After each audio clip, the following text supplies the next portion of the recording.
Bonjour, dans cette vidéo, nous allons voir les notions de règlement et de relance dans LawyerIt. Après avoir émis une facture à votre client, vous pouvez la retrouver dans l'onglet Règlement, dans le compte du client auquel elle est rattachée. Ici, par défaut, s'affiche la liste des clients dont les comptes ne sont pas soldés. Je sélectionne par exemple mon client Affiliane. Ici, je peux voir que j'ai 3 factures en attente de règlement. Je peux également consulter l'historique de ce compte client en cliquant sur Lettré.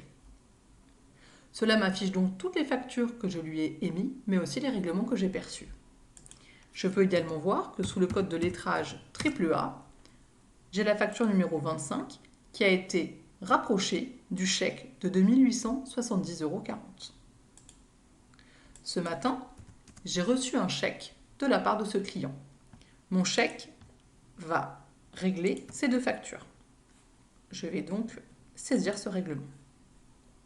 Il s'agit donc d'un chèque portant la référence 1, 2, 3, 4, 5, 6, 7 de la banque BNP Paribas pour un montant de 2 825,60 €.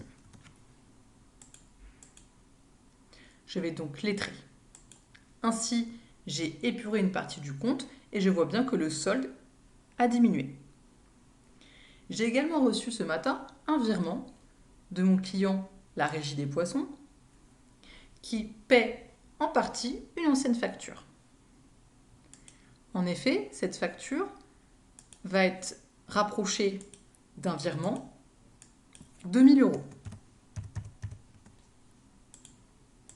Je peux donc prélettrer pour voir et vérifier que ce paiement règle une partie de la facture numéro 59.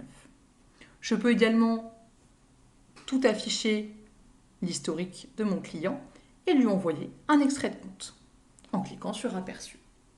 Ici, j'ai tout l'historique du compte, je vois donc tous les règlements que j'ai perçus de sa part et les factures que je lui ai émises. Nous allons donc maintenant passer aux relances. Ici, par défaut, s'affiche la liste des clients dont les comptes ne sont pas soldés et pour qui les factures sont arrivées à date d'échéance. Si je prends mon client Affiliane, je vois que cette facture n'a pas été réglée. Je vais donc le relancer sur cette facture. Cette relance va me générer un modèle d'email que j'ai préparé avec en pièce jointe ma facture. Voici mon email prêt à être envoyé.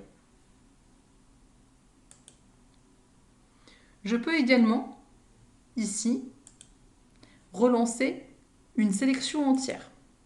Donc, je peux prendre ces 3 factures-là, cliquer sur relancer la sélection, mais ce client, je souhaite le relancer plutôt par courrier. Je peux ainsi éditer un modèle de relance courrier à lui envoyer par voie postale.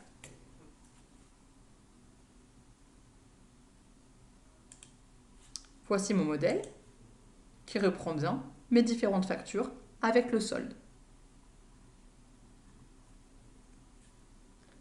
Nous avons donc vu les notions de règlement et de relance.